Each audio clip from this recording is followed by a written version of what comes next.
I woke up in a hospital bed, paralyzed from the chin down.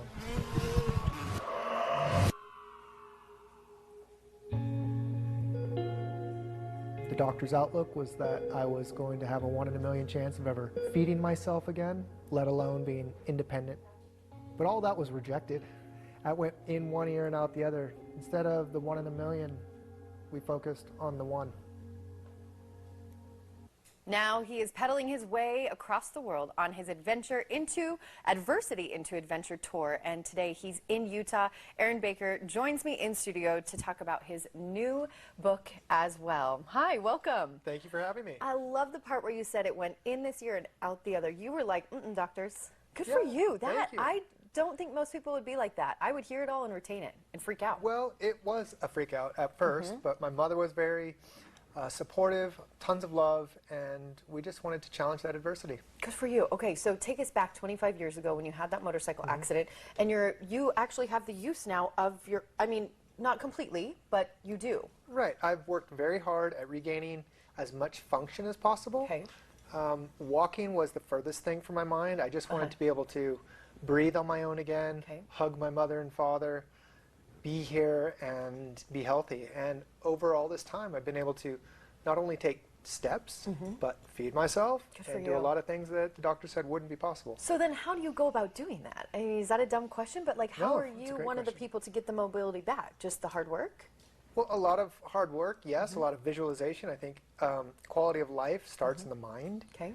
And so that's a lot of what I talk about today with newly injured folks and their families is mindset and looking at obstacles as opportunities, and that's essentially what we're doing. Wow. So you are traveling 22 states, covering thousands of miles, and you're raising that awareness and money. Truly, yes. I'm pushing the pedals of a bicycle, living the words that I speak, pedaling with a purpose, raising money and awareness for disabilities, specifically in 3 impactful areas: rehabilitation, research, and recreation.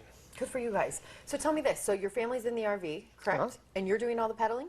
Yes. I'm doing the pedaling until we stop and we have group rides with different organizations. The other day I was with the Wasatch Group up in Park City. Yeah, love them. We were at National Ability Center, stunning facility. Yep. So these are the types of places that we love to stop and participate. Good for you, but then you're literally pedaling across the nation so that you can help raise this awareness. I mean, that's a big feat. Well, you know, I am so lucky to be able to do this with my family.